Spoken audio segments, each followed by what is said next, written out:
네, 오늘 미 증시 인사이트는 김한진 이코노미스트 그리고 IM증권 WM센터 이화진 과장과 함께하겠습니다. 안녕하세요. 자, 개장 전에 사실은 공개된 데이터가 좀 좋은 게 하나 있었어요. 3월 비농업 고용 지표가 나왔는데 이게 예상치보다는 좀 좋았거든요. 사실 중국이 만약에 미국에 대해서 보복 관세를 안 했다 그러면 이것 때문에 약간 호재가 되지 않았을까 이런 생각이 좀 있었거든요. 김한진 이코노미스트 어떻게 보셨습니까? 네, 방금 전 나온 속보치를 보니까요. 고용지표 좋았습니다. 3월치죠. 지난달이 원래 15만 1,000명이었는데 이게 이제 하향 조정됐습니다. 11만 7천 명으로 하향 조정됐고 이번에 나온 3월 신규 일자리는 25만 건으로 거의 2배 이상 증가했습니다. 실업률이 뭐 0.1% 올랐다지만 소수점 둘째 자리까지 보니까요. 4.14에서 4.15, 그러니까 전달이랑 거의 똑같습니다. 크게 변하는 게 없고요. 그리고 임금 상승률은 조금 오히려 내려갔습니다. 전년 동월 대비로 4.0에서 3.8로 조금 떨어지면서 고용은 좋아지고 임금 상승률은 약간 둔화되면서 인플레이션 압력을 조금 약화시키는 굉장히 시장에서 원하는 지표가 나왔는데 세부 내용을 좀 보니까 고용의 질은 조금 그렇게 좋지는 않습니다. 헬스케어라든지 복지 지원, 뭐 약간 경기랑 약간 동떨어져 있는 업종 쪽에서 고용이 늘었고요. 하지만 전체적으로 봤을 때는 좀 광의의 실업률, 우리가 U6 실업률을 좀 같이 보거든요. 그러니까 전체적으로 조금 뭐 고용의 질이 그렇게 나빠졌다고 폄하할 필요는 없는 것 같고요. 말씀드렸듯이 전체적으로 고용 지표는 훌륭하게 나왔다 이렇게 진단할 수 있겠습니다. 네, 사실 뭐 어제 워낙 시장이 안 좋았기 때문에 3월 고용 지표가 좀 공개된 다음에 좀 시장이 좀 나아지지 않겠냐 이런 기도 좀 있었어요. 자, 이화진 과장, 지금 네. 현재 시장 흐름 어떻게 보셨습니까? 그렇죠. 어제 나스닥이 6% 빠진 거는 특히 22년도 이제 인플레이션 쇼크 이후에 이제 굉장히 큰 낙폭이 이제 3년 만에 또 나왔던 모습이고, 물론 이제 그동안 이제 나스닥이 급락한 이후에는 이제 다음 날에는 보통 이제 오르는 확률이 굉장히 높았던 상황이었습니다. 물론 이제 고용 지표도 나왔고, 이제 그 이전에 이제 중국 쪽에 이제 보복 관세가 이제 나오게 되면서 결국 시장은 이제 물론 이제 중국 관세 같은 경우는 4월 10일에 이제 본격적으로 시행이 되기 때문에 그 이전까지는 좀 협상에 대한 여지는 충분히 있다라고 보고 있지만은, 그만큼 시장은 이제 관세에 대한 이제 보복 관세에 따라서 인플레이션에 대한 부담, 이게 결국에는 오늘 이제 고용 지표에 대한 부분들을 조금 희석시키는 부분이 좀 있지 않았나 좀 생각을 하고 있습니다. 물론 이제 트럼프 대통령도 지금 계속 꾸준히 지금 SNS에 지금 올리고 있는 상황이지만은 정책의 변화가 일단은 변하지 않겠다라는 얘기를 계속 꾸준히 해오게 되면서 결국에는 이제 다음 주에는 뭐 유럽이나 좀 다른 국가들에 대한 보복 관세에 대한 우려가 좀 시장을 더 이제 강하게 좀 푸시하는 부분이 아닌가 생각을 하고 있기 때문에, 일단 10년물 국채 금리가 이제 3.8%까지 이제 내려왔다가 이제 고용 지표 나오면서 3.9%까지 살짝 반등하는 모습을 보이고는 있습니다만은, 일단 영속적으로 시장이 좀 불안 요소가 일단은 노출되어 있는 부분은 조금 부담스러운 부분은 좀 맞지 않을까 생각을 하고 있습니다. 네, 지금 뭐 미국에 대해서는 경기 침체 우려가 자꾸만 나오고 있는데 개장 전에 공개된 이 실업률만 보면 어쨌든 예상치보다는 한 조금 0.1%포인트 높게 4.2%가 나왔거든요. 그런데 여기에 더해서 2주 이상 이 실업수당을 연속으로 신청한 계속 실업수당 이 청구 건수가 3년여 만에 최고치다 이런 얘기도 나왔습니다. 자, 이게 앞으로 향후의 어떤 고용시장의 냉각을 보여주는 것인지 아닌지 김한진 이코노미스트는 어떻게 보셨습니까? 네, 아직은 뭐 고용 시장의 관세 문제가 반영이 안 돼 있기 때문에 지금까지는 뭐 지금 정상적인 고용 활동이 지속되고 있다 이렇게 진단할 수 있는 거고요. 말씀 주셨던 뭐 2주 연속 실업자가 이제 190만 명 정도인데 사실은 불황에 들어가려면 300만 건 이상이 돼야 됩니다. 2주 이상 실업자가. 그런데 아직까지는 조금씩 늘고는 있지만 위협적인 수준은 아니다. 아직 경기 침체로 가기에는 조금 거리가 있다. 이렇게 판단할 수 있는데 문제는 조금 이제 관세가 본격적으로 지금 고용 시장에 투영되는 앞으로의 이제 지표가 문제인 거고요. 지금까지는 사실 미국은 조금 괜찮은 편입니다. 고용 시장이 균형 상태거든요. 파월 의장이 계속 얘기했죠. 우리의 고용 시장은 균형 상태다. 그 의미는 실업자 한 명당 빈 일자리가 아직도 1.1개 거의 대등하게 있거든요. 그러니까 이게 지금 일개가 깨지고 그리고 0.9, 0.8 이렇게 내려가면 그때부터는 이제 실업률이 치솟습니다. 본격적으로 치솟는데 아직까지는 고용 버퍼가 남아 있다. 고용 버퍼가 지금 줄어들고 있다. 하지만 이 줄어드는 고용 버퍼가 얼만큼 빠른 속도로 관세 때문에 얼만큼 앞으로 빠른 속도로 줄어들 것인가. 그래서 실업률이 점진적으로 올라가는 게 아니라 어느 시점에선가 굉장히 빠른 속도로 가파르게 오르는 시점이 있을 거거든요. 그 시점이 조금 좀 관세로 인해서 그 시점이 좀 앞당겨질 가능성은 배제할 수 없다. 저는 개인적으로 한 5월에서 6월 2분기 후반 무렵에는 실업률이 조금 폭등할 여지가 있다. 지금의 관세율이 계속 적용되고 또 상대국이 보복 관세를 계속 때리고 하면 결국에는 미국의 조금 경기가 고용시장이 버틸 수 없다라고 진단하고 있습니다. 근데 이게 사실은 트럼프 대통령의 목표랑은 완전히 다른 거죠. 트럼프 대통령은 다른 나라의 관세를 부과해서 미국의 공장을 지어라.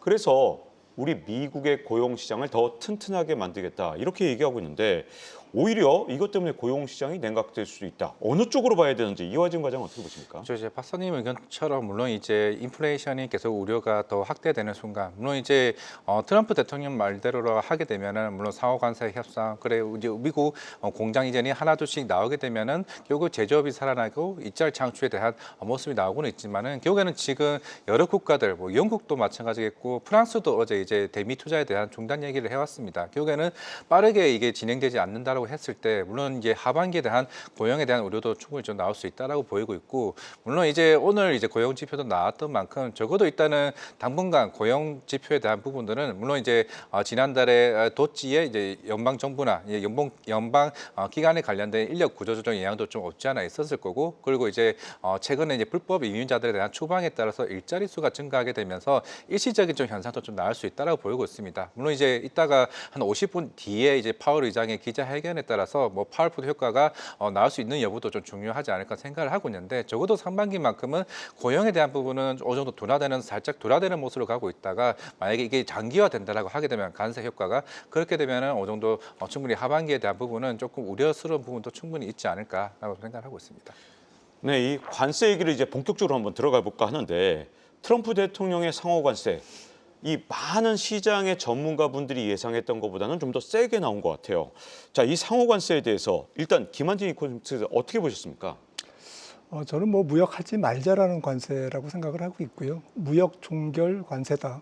이거는 뭐 무역 불능 관세다라고 해도 과언이 아닐 것 같습니다.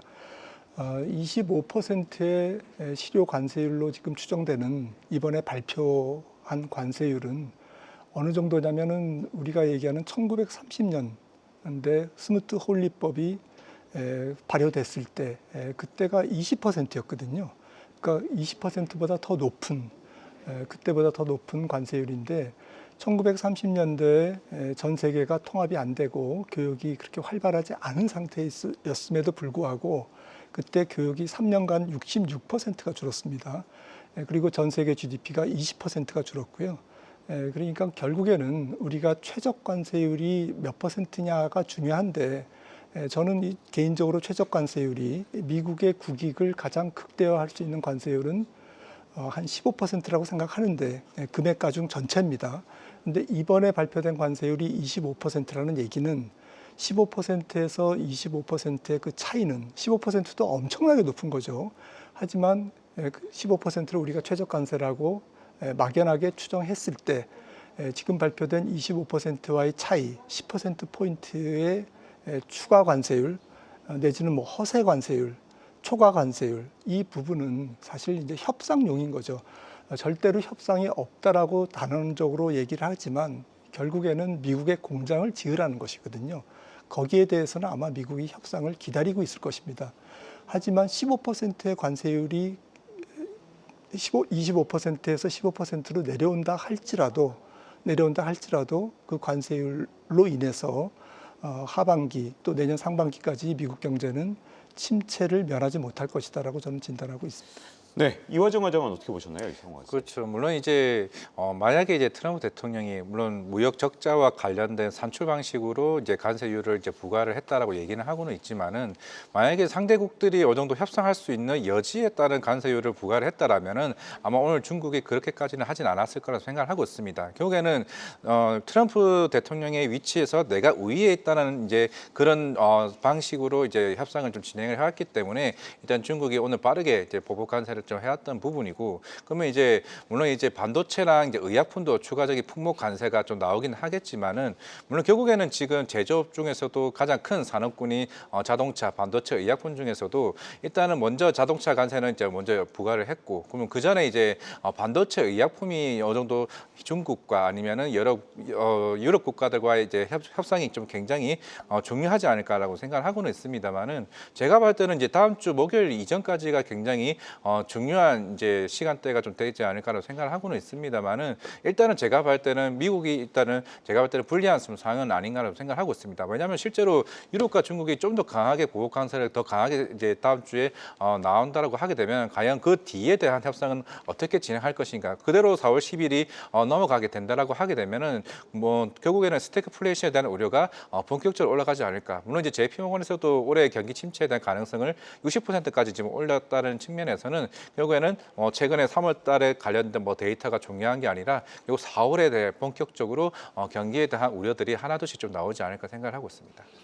네, 파월 연준의장은 이번에 관세로 인한 인플레이션은 일시적이다 이렇게 말했지만 상대국이 보복 관세를 하고 재보복을 하는 이런 과정이 만약에 생긴다면 미국에도 인플레이션 역풍이 올 수도 있다 이런 우려도 있거든요. 자, 김한진 박사는 어떻게 생각하십니까? 네, 간단하게 아이폰 가격이 뭐 40% 올라서 하나로 30만 원 정도로 급등할 거고요. 지금 이 정도의 관세가 만약에 뭐 6개월 이상 혹은 그 이상 진행된다면 제 생각에는 미국 CPI는 뭐 거의 4% 넘을 것 같습니다. 그리고 하반기에는 그 높은 인플레이션을 이기지 못하고 결국에는 물가가 올라가면 제품이 안 팔리는 것이거든요. 그래서 기업들의 고용이 악화되면서 미국 경기는 침체에 빠질 거고요. 트럼프도 그걸 알고 있을 것입니다. 트럼프 정부도. 그래서 어느 정도 이 높은 관세율이 어느 정도의 시간 동안 유지되느냐에 따라서 미국 경기의 운명이 좀 달려 있을 것이라고 생각되는데 적어도 한 6개월 이상 지속된다고 가정했을 때 올해 미국 경제 성장률은 거의 역성장이나 거의 0% 성장대로 떨어질 것 같고요. 그리고 말씀드렸듯이 물가는 4 내지 5%에 갔다가 일시적인 스태그플레이션으로 갔다가 스태그네이션으로 경기 침체로 리세션으로 바로 전환되는 그러한 경기 쇼크를 피할 수 없을 것이다라고 저는 생각을 합니다. 네, 그것 때문에 지금 현재 미국 연준이 금리를 어느 정도 인하할지에 대해서 여러 가지 의견이 엇갈리는 것 같아요. 한쪽에서는 경기 침체가 오니까 연준이 올해 4번을 금리 인하할 것이다 이렇게 얘기도 하고, 또 모건 스탠리는 야, 관세로 이렇게 인플레가 계속 살아나게 되면 금리 인하가 아예 없을 수도 있어 이렇게까지 얘기했거든요. 자, 이화정 과장은 어느 쪽으로 보십니까? 그렇죠. 일단은 뭐 JP모건도 내년 3월에 일단은 보고 있는 상황이긴 한데 지금 이제 CME 패드워치 같은 경우는 일단 6월 달부터 당장에 금리 인하를 보게 되고 7월 달, 8월 달 결국에는 거의 55%씩 25bp 정도로 연간 한 5회 정도로는 일단은 CME 패드워치에 대한 데이터가 일단 나오고는 있습니다. 물론 이제 JP모건에 따라서 관세 영향이 좀 더 장기화되었을 경우에는 당연히 이제 스태그플레이션까지 가게 되면은 사실 금리 인하에 대한 우려보다는 오히려 시장이 금리에 대한 압박이 더 클 수밖에 없다는 측면이 있기 때문에 그럼 내년까지 좀 지연될 수 있는 부분, 자칫 가장 안 좋은 시나리오로 갈 수 있는 부분이겠죠. 물론 이제 시장은 일단 당장의 데이터가 나오게 된다고 가정했을 때는 결국 올해 경기 침체 가능성이 굉장히 높은 쪽으로 좀 베팅을 한다라고 해봤을 때는 제가 봤을 때는 일단 금리 인하고요 더 부각할 수 있는 부분을 좀 가지 않을까 생각을 하고 있습니다. 네, 사실 이 중국에서 34% 보복 관세를 하고 나니까 과연 이제 세계 각국이 어떤 식으로 나올지 정말 궁금해지는데요. 자, 만약에 우리가 대응을 한다 또는 세계 각국이 대응한다. 어느 대응 방식이 과연 베스트일지 김한진 박사 어떻게 생각하십니까? 이거는 전 산업에 걸쳐서 폭넓게 부과된 관세이기 때문에 국가적인 입장에서 민관 합동으로 종합 패키지를 만들어야 됩니다. 그래서 어느 정도 줄 건 주고 얻을 건 얻는 식으로 이제 단판을 져야 되는데 우리가 협상의 레버리지 사용할 수 있는 수단이 그래도 많은 편입니다. 지금 조선업이 있고요.